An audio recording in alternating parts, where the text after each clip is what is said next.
السلام عليكم ورحمة الله وبركاته. الحمد لله رب العالمين، والصلاة والسلام على رسوله الكريم وعلى آله وصحبه أجمعين. أشهد أن لا إله إلا الله وأشهد أن محمدا عبده ورسوله.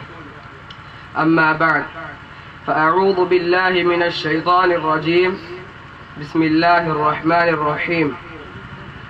رئيس الحفل المؤقر وزملاء الكرام والأساتذة الأجلة، إنني أريد أن ألقي أمامكم خطبة وجيزة حول الموضوع التوحيد وأقسامه. أيها المستمع الكرام، التوحيد هو إفراد الله سبحانه وتعالى بما يخصه من أمر الربوبية والألوهية والأسماء والصفات. والتوحيد له 3 أقسام.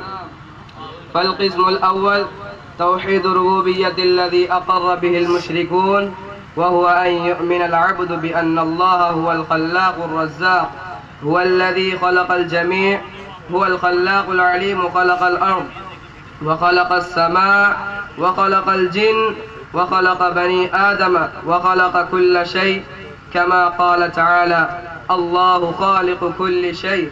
قد أقر بهذا المشركون. قال تعالى: ولئن سألتهم من خلقهم ليقولن الله. وقال الله: قل للمشركين من يرزقكم من السماء والأرض أم من يملك السمع والأبصار ومن يخرج الحي من الميت ويخرج الميت من الحي ومن يدبر الأمر، فسيقولون الله. يعني يعترفون بأن ربهم الله الخلاق الرزاق المحيي المميت الذي يرزقهم وهو الذي يدبر الأمر. هذا أقر به، ولكن لم يدخلوه في الإسلام لأنهم لم يأتوا بالتوحيد الثاني، وهو توحيد العبادة، وهو تخصيص الله بالعبادة الذي هو معنى لا إله إلا الله، ومعناها لا معبود حق إلا الله. وهذا معنى قوله سبحانه في سورة الحج: ذلك بأن الله هو الحق وأن ما يدعون من دونه هو الباطل. ومعنى قوله: إياك وما أمروا إلا ليعبدوا الله مخلصين له الدين حنفاء. ومعنى قوله: إياك نعبد وإياك نستعين. لا بد من هذا، وهذا هو الذي جحده المشركون وأنكروه وجادلوا دونه، وصارت بينهم العداوة والشحناء.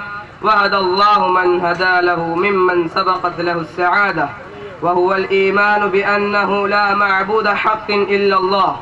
وهذا هو معنى لا إله إلا الله، أي لا معبود حق إلا الله. والتوحيد الثالث توحيد الأسماء والصفات، وهو الإيمان بكل ما أخبر الله له ورسوله عن الأسماء والصفات.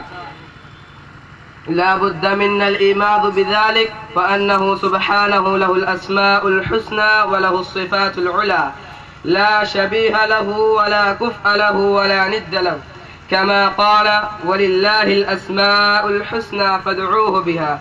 لا بد من الإيمان بهذا الأسماء ومعنيها.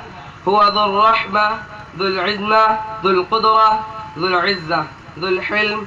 أخيرا أدعو الله تبارك وتعالى أن يوفقنا أن نفهم التوحيد ونعمل عليه ونموت على التوحيد. والسلام عليكم ورحمة الله وبركاته.